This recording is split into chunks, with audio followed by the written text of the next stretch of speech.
Lo primero es cumpliendo tres propósitos claves, cumpliendo tres propósitos claves. El Señor va a hacer. Mateo capítulo 16, busque por favor ahí en su Biblia.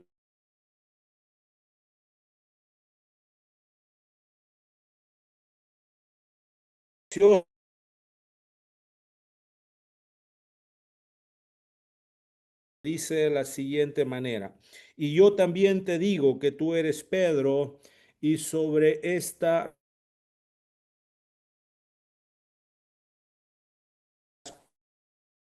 no prevalecerán contra ella. No voy a detenerme en detalles.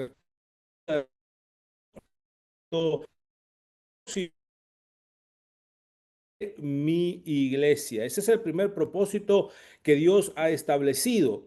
El segundo va a ser en Habacuc. Ese no lo busque porque no lo vamos a desarrollar, pero sí, Habacuc 2:14 nos enseña que la tierra será llena del conocimiento de Dios. ¿Sí? Y el tercer propósito es que será predicado este evangelio en cada nación, según Mateo capítulo 24, versículo 14. Entonces, enfoquémonos en el primer propósito. No voy a lograr abarcar los tres propósitos en este primer tiempo, pero sí lo vamos a hacer a lo largo de estas semanas de este mes. Yo edificaré mi iglesia, dice Jesús. Eso significa que su enfoque es la salvación de los perdidos, para que puedan los perdidos ser parte de la iglesia de nuestro Señor Jesucristo. Y eso es algo bien fundamental. Yo edificaré mi iglesia. La iglesia no la edificamos con nuestras fuerzas, no la edificamos con lo que sabemos o con lo que somos, sino que es Jesucristo quien edifica su iglesia, porque la iglesia no es nuestra, no le pertenece ni al pastor, ni al líder, ni al siervo, sino que le pertenece a nuestro Señor Jesucristo. Y eso de alguna manera lo tenemos claro, pero en la práctica nos cuesta pues darlo a conocer o vivirlo de esa manera. Jesucristo va a edificar su iglesia con dos pilares fundamentales. Toda edificación necesita fundamentos, necesita columnas fuertes. Bueno, los dos columnas o las dos pilares fundamentales para que Jesucristo edifique la iglesia son los dos principales valores. A Jesucristo se le preguntó cuál es el principal mandamiento y él dijo, bueno, dijo el Señor, amarás al Señor tu Dios con todo tu corazón, con toda tu mente, con todas tus fuerzas, con toda tu alma. Y el segundo es igual a este, amar a tu prójimo como a ti mismo. Entonces, estos son los dos valores principales en los cuales nos vamos a ir moviendo a lo largo de todo este tiempo que vamos a tener en nuestras capacitaciones, pero también en nuestra vida diaria. Dos valores principales. ¿Cuáles son? Amar a Dios y amar a las personas. Este tema de valores se convierte en un eje central para poder iniciar el proceso celular, porque no podemos empezar a formar grupos o quizás células o como usted le quiera llamar, si no practicamos los valores. Hay una sección completa de un par de meses que vamos a estar hablando del tema de valores, pero desde ya yo lo quiero dejar bien fundamentado eso. No podemos avanzar hacia ser una iglesia celular o a ser discípulos de Cristo si no tenemos estos dos valores fundamentales que es amor a Dios y amor a las personas. Bueno, el pasaje que vamos a poder desarrollar en los próximos minutos es Marcos capítulo 4. Por favor, mis hermanos, busquen su Biblia, que yo espero que tenga ahí su Biblia. La puede tener en físico, en electrónico, en su computadora, como a usted le parezca mejor, pero siempre traiga su Biblia porque la vamos a usar. Marcos capítulo 4, versículo 26 al 29 nos relata una parábola interesante. Dice el Señor Jesucristo, decía además, así es el reino de Dios, como cuando un hombre echa semilla en la tierra y duerme y se levanta de noche y de día, y la semilla brota y crece sin que él sepa cómo. Porque de suyo lleva fruto la tierra, primero hierba, luego espiga, después grano lleno en la espiga, y cuando el fruto está maduro, enseguida se mete la hoz, porque la siega ha llegado. Ok. Si somos buenos observadores, vamos a darnos cuenta de que hay cuatro elementos o quizás, mejor dicho, personajes importantes en esta pequeña parábola. El primero de ellos es el obrero. El obrero. El segundo de ellos es la semilla. El tercero de ellos es la tierra. Y el cuarto es el obrar de Dios. Entonces, el obrero, ¿qué es lo que hace? Y mire esta dinámica del obrero a la luz de esta parábola. El obrero echa la semilla. ¿Qué es echar la semilla? Es sembrar. Pero dice el pasaje que después que echa la semilla, duerme. Dormir. ¿A cuántos nos gusta dormir? Bueno, a todos, espero yo. Y aquel que no es porque hay algún problema de insomnio o de salud. Pero duerme, luego se levanta. O sea, ¿qué significa levantarse? Ser constante. Luego que se levanta, también dice que lo hace de día y de noche. O sea, no pasa todo el día durmiendo, toda la noche durmiendo, ni tampoco pasa toda la noche o todo el día trabajando. Todo tiene un orden. Entonces, ¿cuál es nuestra labor como discípulos de Cristo? Pensando en esta figura del obrero, echar la semilla, luego descansar, luego levantarse para ver cómo la semilla va a empezar a germinar. Y luego dice el pasaje, al final, versículo 29, que cuando el fruto está maduro, enseguida se mete la hoz porque la siega ha llegado. Es el día de la cosecha. Cosechar lo que se ha sembrado. Bueno, este es un principio bien fundamental, hermanos.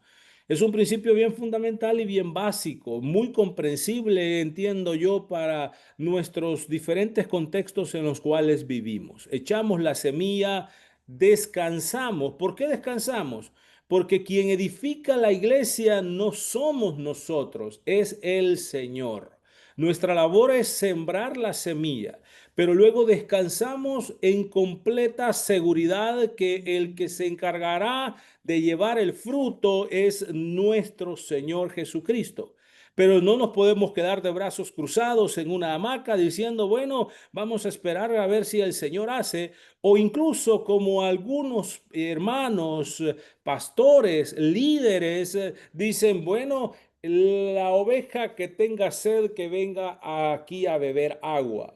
Pareciera ser de que es solamente una responsabilidad de las personas llegar al templo, pero el pasaje no nos está diciendo eso. No, el pasaje nos está diciendo que hay una acción de salir, de sembrar, de descansar, de levantarse, ser constante en eso, para que cuando sea el fruto, se mete la hoz, que es la herramienta para cortar el trigo, y luego viene la cosecha. Estimados hermanos, esta debe de ser nuestra función como discípulos de Cristo a lo largo de toda la historia de la Iglesia Misión Centroamericana.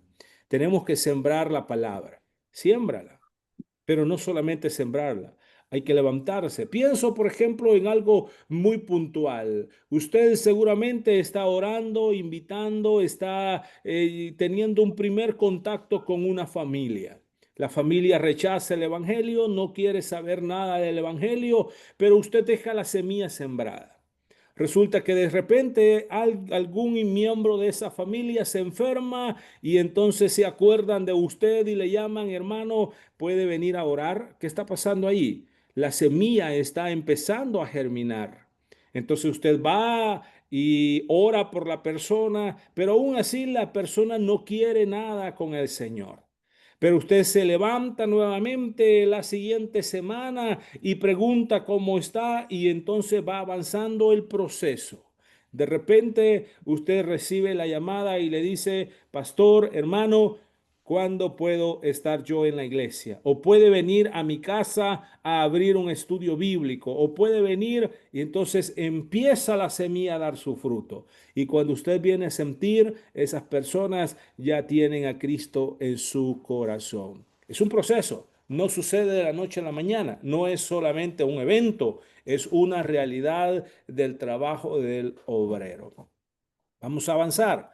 Entonces, desde esta perspectiva, ¿cómo es la iglesia que Jesús edifica? Bueno, yo hago una pregunta, no me conteste en voz alta, pero contésteselo usted. ¿Jesucristo edifica edificios? No. ¿Edifica organizaciones? No. ¿Edifica las grandes cantidades en masa? No. Los atiende, sí, pero no está enfocado en edificar ello. ¿Edifica la legalidad de una ceremonia o protocolaria? No. ¿Edifica cleros? No. Eso no es lo que el Señor edifica. Lo que el Señor edifica, por lo tanto, vamos a decir lo que dice Mateo capítulo 18, versículo 20. Búsquelo también, por favor. Mateo capítulo 18, versículo 20 dice de la siguiente manera, porque donde están dos o tres congregados en mi nombre, allí estoy yo en medio de ellos. Dos o tres congregados en mi nombre, dice el Señor, ahí estoy yo en medio de ellos. Y donde está el Señor, hermanos, ahí está su presencia, ahí está su poder, ahí está su propósito, ahí está lo que el Señor quiere construir con su iglesia. Bueno, ese es el desafío. ¿Cuál? Crear espacios, crear cultos. Ahora es muy famoso llamarle servicios, ¿sí?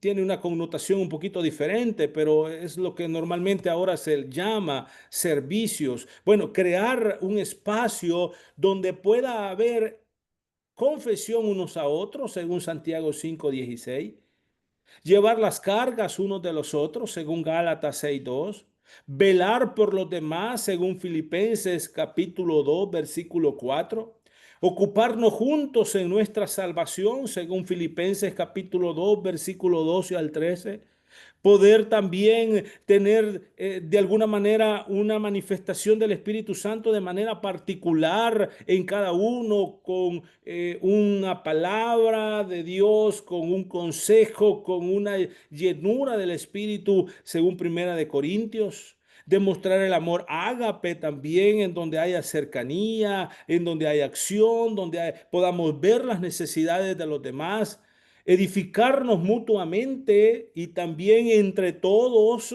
según Primera de Corintios capítulo 14, una edificación mutua, no dejando de congregarnos para un fin específico, como dice Hebreos capítulo 10, versículo 25. Bueno, y el que no entre y el que no crea y entra en este grupo, descubre que Dios está ahí. Pensemos, por ejemplo, el principio de la silla vacía. ¿Cuál es el principio de la silla vacía? En toda reunión siempre debe de existir una silla vacía para alguien nuevo que va a llegar a ese grupo, a esa célula. Bueno, entonces llega una persona o llega a la iglesia, digamos, o al culto. La pregunta es, ¿encuentra esa persona en este espacio, encuentra que Dios está en ese lugar? ¿Que Cristo está en ese lugar? ¿Puede encontrar esta persona el amor de Dios? ¿Y dónde sucede todo esto, mis hermanos? Bueno, debe de suceder en la iglesia, en la congregación, en el grupo pequeño o incluso puede ser también en un culto grande. Entonces aquí viene un desafío, una pregunta. ¿Son adecuadas nuestras reuniones para que todo esto suceda? ¿Tienen en verdad estos elementos necesarios? Porque esto sucede según Hechos capítulo 5, versículo 42, otro pasaje que sí le vamos a dar lectura. Hechos, por favor, si usted lo busca ahí en su Biblia, Hechos capítulo 5, versículo 42, dice de la siguiente manera: y todos los días en el templo y por las casas, la palabra casas es oikos, no cesaban de enseñar y predicar a Jesucristo. De casa en casa, los oicos. Esto sucede en un grupo pequeño, en una familia, en comunidades pequeñas. Y esto que estamos tratando de valorar y enseñar es un desafío para nosotros como Misión Centroamericana. Porque nosotros hemos sido enseñados a lo largo de la historia en que todo sucede dentro del templo y nos convertimos en adoradores del templo, en donde pensamos que nada puede pasar fuera del templo. Y yo no estoy diciendo que el templo no sea importante, claro que sí, pero ahora necesitamos cambiar un poco nuestra cosmovisión de la geografía de adoración. ¿Se acuerda el principio fundamental que le dijo Jesús a la mujer samaritana? Va a llegar el momento en que no van a adorar ni en el templo ni en este monte, sino que los que adoren adorarán al Padre en espíritu y en verdad. Yo entonces les pregunto si puede ser adorado Dios en contextos diferentes al templo. Yo creo que sí. De hecho, toda nuestra vida tiene que ser un altar de adoración. Entonces, comunidades pequeñas que nos permitan a nosotros desarrollar estos espacios se vuelven oportunos para poder precisamente edificar la iglesia. Estas comunidades pueden estar compuestas por amigos, por vecinos, por familia, por compañeros de trabajo, por personas de interés común, no necesariamente en tu casa, puede ser en el patio, en la plaza, en el parque, y ahora pues con la cierta seguridad que tenemos, puede ser en la mañana, en la tarde, en la noche, en cualquier lugar, en un espacio en donde se pueda participar de este tipo de adoración en común a nuestro Dios. Porque Dios es comunidad.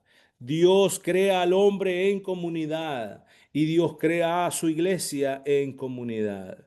La comunidad de Dios o Dios como comunidad es un aspecto teológico desde la perspectiva bíblica teológica de que Dios es un Dios trino y lo podemos ver desde Génesis hasta el Apocalipsis y todos actúan de manera complementaria, unificada para los propósitos que se han establecido. Dios crea al hombre en comunidad. No es bueno que el hombre esté solo. Le haré ayuda idónea para él y comienza una comunidad. A los pies de la cruz, cuando Cristo estaba crucificado, comienza una comunidad eclesial en donde Jesús le dice a Juan, al discípulo amado: he ahí tu madre, madre, he ahí tu hijo. Comienza una comunidad eclesial espiritual en la misma crucifixión de Cristo.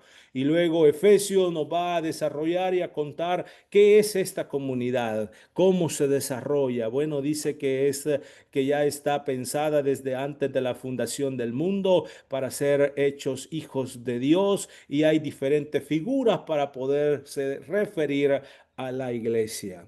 Dios crea, por lo tanto, su iglesia también en comunidad. Comunidad, un aspecto comunitario, un aspecto de compañerismo, no de club social, porque no podemos caer en esa categoría, no de un club social o un club de amigos, no, comunidad con propósitos divinos, comunidad con propósitos de alcance y de crecimiento mutuo. Bueno, Efesios 4:11, esto lo tenemos aquí en nuestra pantalla, se lo leo desde aquí. Él mismo constituyó a unos apóstoles, a otros profetas, a otros evangelistas, a otros pastores y maestros a fin de perfeccionar a los santos para la obra del ministerio, para la edificación del cuerpo de Cristo. Según la Biblia, los líderes no están colocados para mandar ni controlar, sino para servir a los miembros de la iglesia de Cristo, a fin de perfeccionar a los santos para la gloria, para la obra del ministerio. Entonces, cualquiera que sea nuestro don, nuestro cargo, nuestra función, apóstol, profeta, evangelista, pastores, maestro, según lo que dice el pasaje, ¿no? Tiene un propósito, que es perfeccionar, capacitar, edificar. ¿A quiénes? A los santos. A los santos. ¿Quiénes son los santos? Bueno, aquellos que tenemos a Cristo en nuestro corazón. ¿Para qué? Para la obra del ministerio. Es interesante porque la obra la hacen los santos, la obra del ministerio. Crezcamos en todo aquel que es la cabeza. ¿Quién es? Es Cristo. Según la actividad propia de cada miembro, recibe crecimiento y se edifica. Así se edifica la iglesia del Señor.